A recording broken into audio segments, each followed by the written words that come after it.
Olá pessoal, mais uma vez gravando vídeo aqui no canal e agora, como dito no vídeo anterior, a versão estendida das principais correntes do marxismo, seus fundadores do Kolakowski, como eu disse no vídeo anterior. Eu agora farei um vídeo mais estendido, um pouco menos formal, lendo alguns outros trechos do livro que são bem interessantes. Bom, um fato que eu não mencionei no primeiro vídeo é que o professor Olavo de Carvalho considerava que esse livro foi dele que ele tirou a, digamos assim, a faísca, né, para poder criar sua tese acerca da mentalidade revolucionária. Logo de cara, o Kolakowski vai falar que existem correntes filosóficas que, ainda que não estejam, digamos, em vigor socialmente, elas estão entranhadas, elas estão dentro da cultura e elas influenciam o pensamento das pessoas, mesmo que elas não saibam. É mais ou menos como a ideia do Conte, né? Que a vida dos vivos era determinada por ideias de filósofos mortos, né? Então, bom, nesse primeiro volume, ele vai fazer uma linha cronológica, né? Pegando desde Plotino e chegando até as ideias de Marx e Hegel. É interessante que ele traz uma parte daquilo que Marx, digamos, transformou a filosofia em algo, a um instrumento, sendo redundante, de transformação. Ela não interpretava a realidade, mas ela estaria pronta a transformar a filosofia numa espécie de filosofia da ação e não da contemplação, como Aristóteles e Platão, por exemplo, tinham em vista que a verdadeira via do filósofo seria a verdadeira vida, seria a bioteoréticos, né? Porque seria essa vida, o filósofo alcançaria o ápice quando ele deixasse de agir e passasse a contemplar. É interessante que se você pegar até mesmo no Fédon de Platão, ele vai falar que o filósofo ele tem que estar pronto para morrer, porque o corpo é uma espécie de templo que impede a alma a contemplar as verdadeiras formas, né? Então, é aqui então, sob toda essa influência, sob a influência da Revolução Francesa, né? E aqui o Kolakowski vai citar essa influência da Revolução Francesa, mas também nós temos a influência de Epicuro, né? Que veio logo após Aristóteles com a sua filosofia. As influências de Epicuro são grandes na filosofia de Marx. O professor Olavo de Carvalho, por exemplo, vai falar disso no seu livro Jardim das Aflições, né? Então, o que nós vamos perceber é que nós recebemos influências intelectuais de pessoas que talvez nós não tenhamos a menor noção.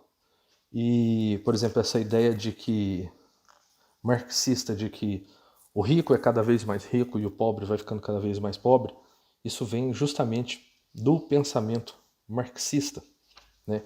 E aqui, por exemplo, como nós estamos fazendo um vídeo mais longo,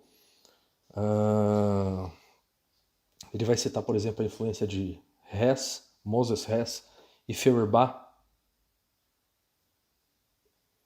na filosofia de Marx, sobre a questão o Moses Hess acerca da filosofia da ação. Porque Marx, né, ele visava fazer essa reconciliação, que os seres humanos estariam alienados, e que as relações de trabalho fizessem o ser humano ficar mais reificado, transformado em coisa, quando na verdade o socialismo devolveria ao homem a sua plena natureza. Então, ele vai dizer que a revolução é uma espécie de polarização. Quer ver?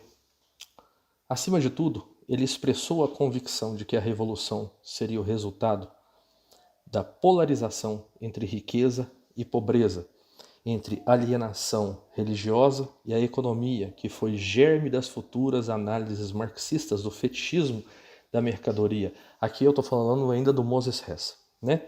E ele tentou resolver a oposição filosófica entre a necessidade e liberdade, especialmente na filosofia da ação, que proclama que a nova fase da história, o que é necessário, se produzirá por meio da livre atividade criativa, o que identifica a autoconsciência com o processo histórico. Esse pensamento foi expresso no contexto da autoconsciência filosófica da humanidade como tal, mas retornou em Marx sob a forma de uma crença convicta na identidade de consciência da classe com o processo histórico, no caso privilegiado do proletariado. Nós vemos aqui como essa necessidade dessa fomentação, dessa bilateralidade entre riqueza, pobreza, entre brancos e negros, entre héteros e LGBTs, essa necessidade dessa polarização, ela foi inclusive utilizada por outros marxistas posteriores a Marx, por exemplo, o caso do Marcuse, a utilização do que são chamados excluídos para gerar essa polarização, a utilização dessas minorias como arma de transformação e de ação, né? Não mais o proletariado, porque para Marx o proletariado é que deveria ter essa consciência do seu poder de transformação. Eles deveriam, então, o proletariado deveria então estar autoconsciente do seu papel, né? E aí os marxistas posteriores é que vão fazer essa utilização do que é chamado lumpeproletariado. Bom, então já vemos aqui, né, antes de Marx, essa necessidade de fomentar essa dicotomia, né, política entre direita, entre esquerda. O Kolakowski também vai citar o Feuerbach e a sua crítica principalmente à religião. E aí ele vai tratar no capítulo 5, por exemplo, dos primeiros escritos do Marx. Então ele vai falar sobre Estado e liberdade intelectual, a crítica a Hegel, e aí ele vai falar da descoberta do proletariado e do seu papel, né? Então, o socialismo, na verdade, segundo é dito no livro, ele trabalha com a abolição total da política. Ele fala que o Estado, durante um período, antes do desaparecimento dessa sociedade de classe, que um dos problemas que ele via era a divisão do trabalho, e essa divisão do trabalho era um problema, e que ele queria abolir, e o Estado passaria a apenas administrar. Ele não teria essa função de intermediar os conflitos entre os indivíduos. Ele vai dizer o seguinte: ele também formulou nesse estágio inicial a ideia do socialismo, não como a substituição de um tipo de vida política por outro, mas como a abolição completa da política. Em seus artigos publicados no jornal Parisiense, e aqui a tradução da palavra é para diante, no verão de 1844, declarou que não poderia haver uma revolução social com uma alma política, mas que poderia haver uma revolução política com alma social.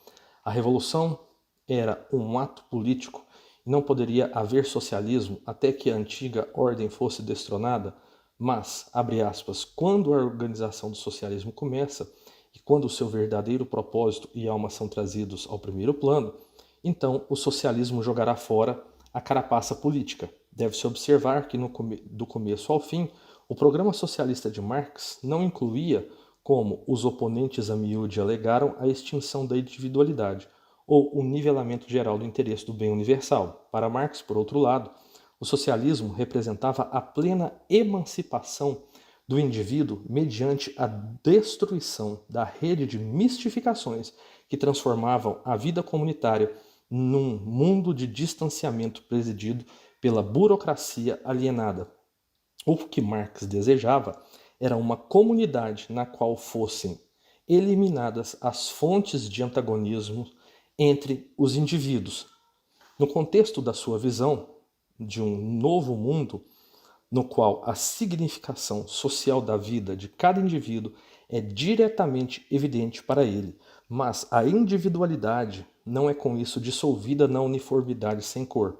Isto pressupõe que pode haver uma identidade perfeita entre os interesses coletivos e privados, e que motivos privados e egoísticos podem ser eliminados em benefício de um Estado, benefício de um sentido de comunidade absoluta com a totalidade. Vamos passando aqui sobre... E as citações, como eu disse, são extensas das obras de Marx, várias obras de Engels, por exemplo.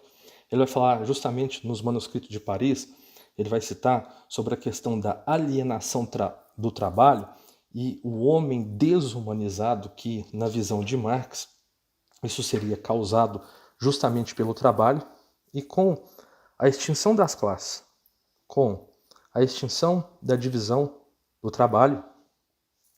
Esse problema, essa oposição entre indivíduos, seria totalmente eliminada, através do socialismo.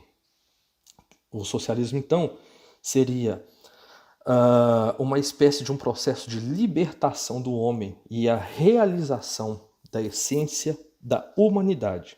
Ele vai dizer o seguinte: da mesma forma, o socialismo, no sentido pleno, é a afirmação direta da humanidade, independentemente da negação da propriedade privada. É um estado no qual o problema da propriedade foi resolvido e esquecido.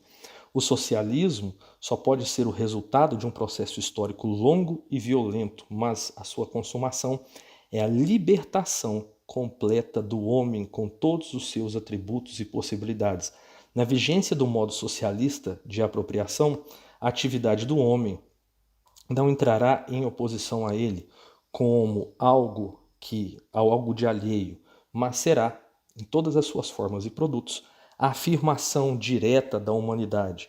Haverá, abre aspas, um homem rico e uma rica necessidade humana. Um homem rico é, ao mesmo tempo, o homem que necessita das manifestações da vida humana em toda a sua plenitude. Então, o socialismo seria justamente a realização da essência humana, e ele seria um postulado do curso natural da história. Então Marx e os marxistas, Engels e tal, eles viam o socialismo como, digamos, uma conclusão lógica de algo que viria após o capitalismo, que a história ela caminharia justamente para o socialismo. Ele vai falar de Stirner e a filosofia do egocentrismo. Acredito que a pronúncia seja essa, o Stirner. Vejamos aqui outra questão interessante. O interesse do proletariado e de nenhuma outra classe coincide com as necessidades da humanidade como um todo. O proletariado, portanto, não é uma simples aglomeração de sofrimento, degradação e miséria, mas é também o instrumento histórico por meio do qual o homem há de recuperar a sua herança. A alienação do trabalho operou através dos séculos para criar a classe trabalhadora, o agente de sua destruição. Então aqui nós temos aquela ideia de que o capitalismo e o movimento histórico que chegou ao capitalismo, ele cria o proletariado, que é justamente quem será aquela classe que atuará como agente histórico e destruirá o capitalismo para então a implantação do socialismo. Então o comunismo não é estabelecido simplesmente com a abolição da propriedade privada. ele requer um longo período de convulsão social, que deve forçosamente resultar na consumação exigida pela história e pela melhora dos instrumentos de produção. O comunismo tem como sua pré-condição o desenvolvimento técnico avançado e um mercado mundial. E ele mesmo terá como resultado um desenvolvimento técnico mais intenso. Isso, contudo, não vai se voltar contra os seus criadores como no passado, mas os ajudará a atingir a plena realização como seres humanos. Ele vai falar de Saint-Simon, da sua influência em Marx, de Owen, né? Robert Owen, de Fourier, de Proudhon. Vejamos aqui. Cabet, escreve Cabet, acredito que essa seja a pronúncia, que vai trazer a sua visão do comunismo cristão.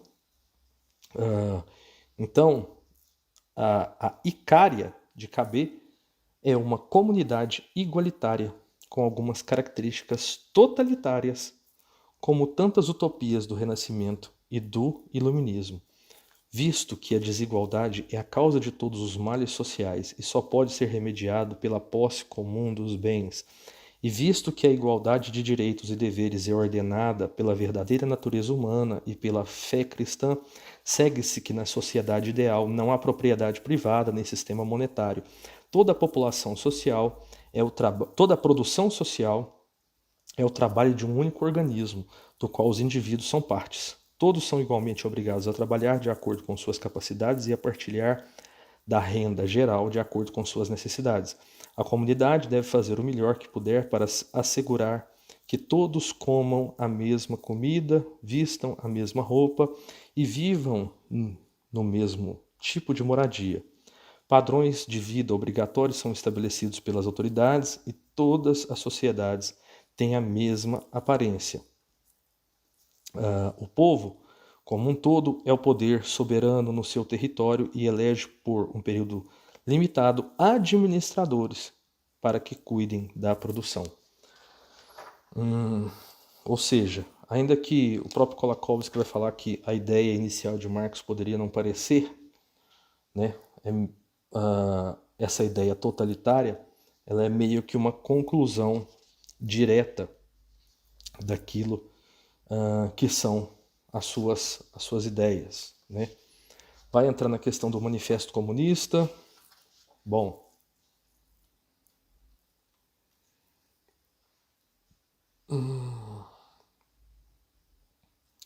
vai falar da crise das discussões já na Primeira Internacional entre Marx e Bakunin, né, que vai acabar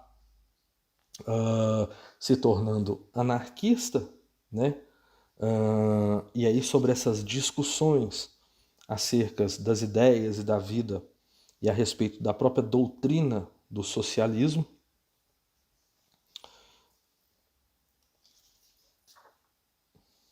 para saber se era necessário ou não a pobreza e o desespero para a revolução, né? Bom,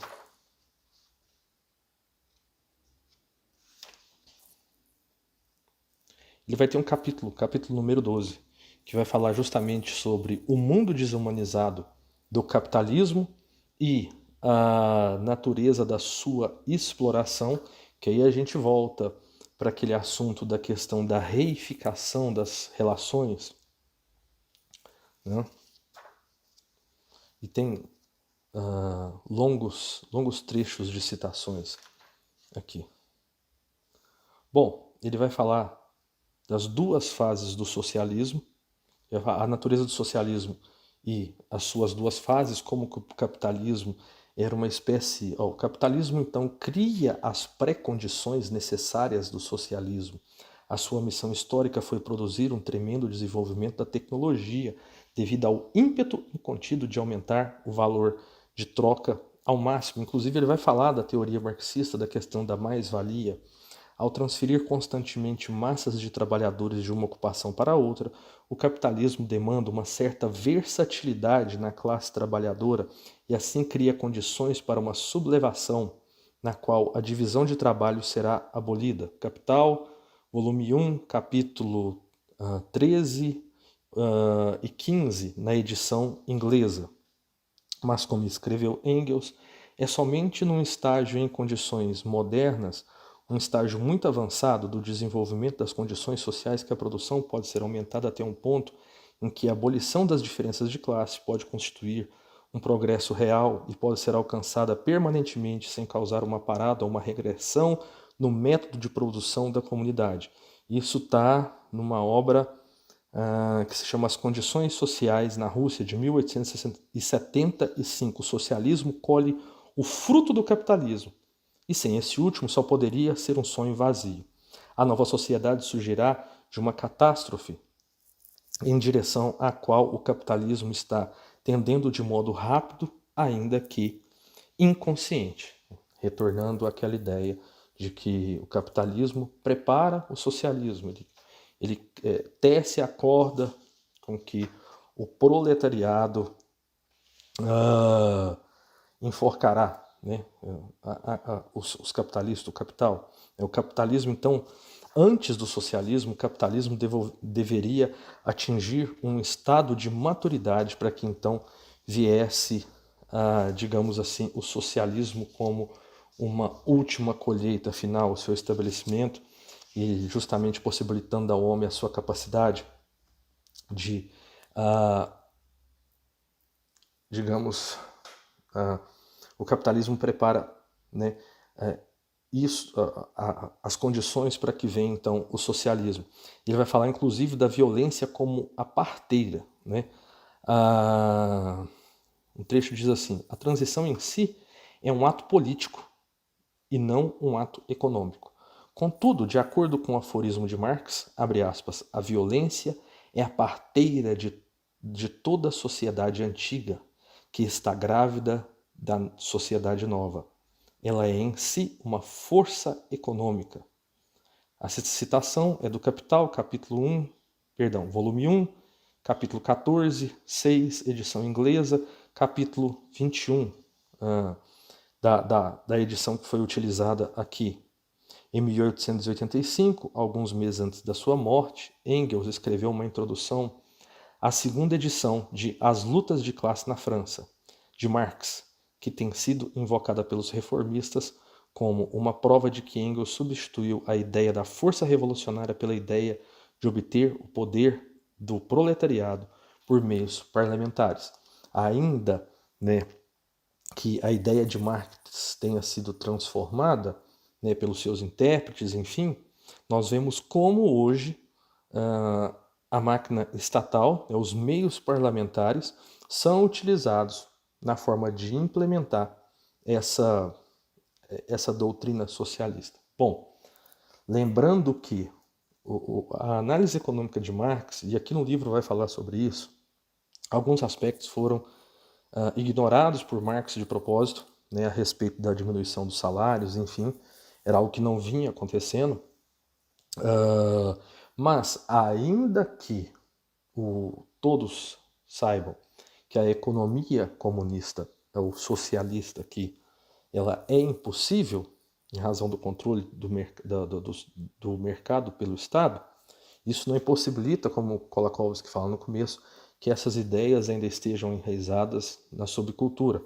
E aí nós temos, em conjunto com essa análise, a teoria do professor Olavo de Carvalho acerca da mentalidade revolucionária, ou seja, o marxismo não como teoria econômica, mas como um movimento cultural, tá? E o que vai de encontro justamente com essas observações do Kolakowski, bem no prefácio do livro. Então,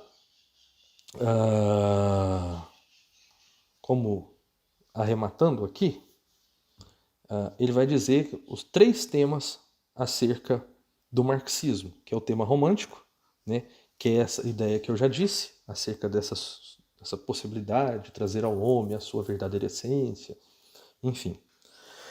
Mas tem dois outros aspectos, que é a característica do Marx prometeica, né, faustiana,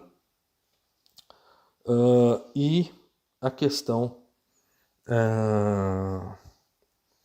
do prometeísmo, de não aceitar a questão de limites e dessa impressão de Marx, que ele considerava que uma das piores coisas que existia era o servilismo. Tem um trecho bem interessante aqui.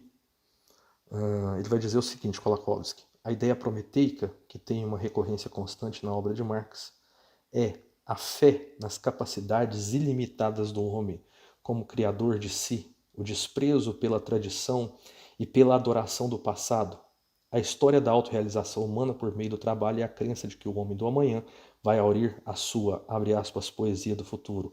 Marx tinha certeza de que o proletariado, enquanto Prometeu, lembramos de Prometeu na Grécia Antiga, né, Titã, e a peça sobre o Prometeu acorrentado, se não me engano, de Ésquilo. Então, enquanto Prometeu coletivo, varreria na Revolução Universal a contradição de longa data entre os interesses do indivíduo e da espécie. Deste modo, também o capitalismo era o arauto do socialismo. Ao destroçar o poder da tradição, acordando brutalmente as nações da sua modorra, revolucionando a produção e liberando novas forças humanas, o capitalismo criou uma civilização na qual o homem, pela primeira vez, podia mostrar que era capaz de fazer, embora por enquanto a sua capacidade assumisse formas não humanas e anti-humanas. Era algo de lamentavelmente sentimental repreender o capitalismo na esperança de parar ou desviar o seu avanço vitorioso. Na fase seguinte, os homens alcançariam o domínio das condições sociais do progresso. Bom, e aí ele vai fechar o livro, justamente como eu disse no primeiro livro, né, na transformação da filosofia social de Marx e Engels por Lenin, né, na sua estratégia política. Aqui tem um último trecho bem interessante, que ele vai dizer o seguinte, é a última frase da obra. E assim, Prometeu acorda de seu sonho de poder de maneira tão ignominiosa quanto Gregor Samsa na Metamorfose de Kafka, que é justamente a história do homem que acorda e tinha se tornado uma barata. Um final bem irônico. O cara fala de Prometeu, um titã, do seu sonho de Prometeu, mas que acorda como o homem que havia tornado uma barata na obra de Kafka. Bom, tentei fazer um vídeo um pouco mais extenso para vocês terem ideia da obra. Espero que vocês tenham gostado desse primeiro volume, né, Principais Correntes do Marxismo, os fundadores do Kolakowski. Um abraço e até o próximo vídeo.